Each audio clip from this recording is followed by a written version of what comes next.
দক্ষিণা ফাসো, যেটা আফ্রিকা হিসাবে পরিচিত, তারা এত পরিমাণ যে তেলের খনি এবং স্বর্ণ পেয়েছে, যার কারণে এই দেশটি ছিল একটি গরিব অঞ্চল।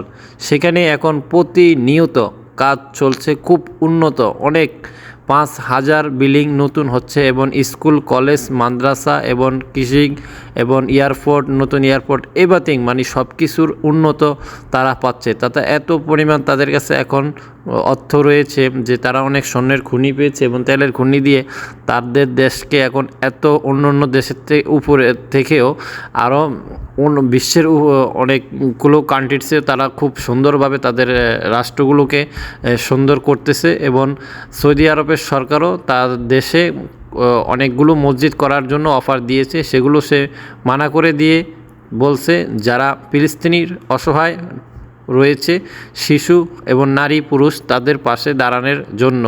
তার দেশে এইখন কোনো মসজিদ প্রয়োজন নাই এবং তার দেশের মুসলিমরা খুব ভালো রয়েছে এবং নামাজের জন্য ব্যবস্থা রয়েছে।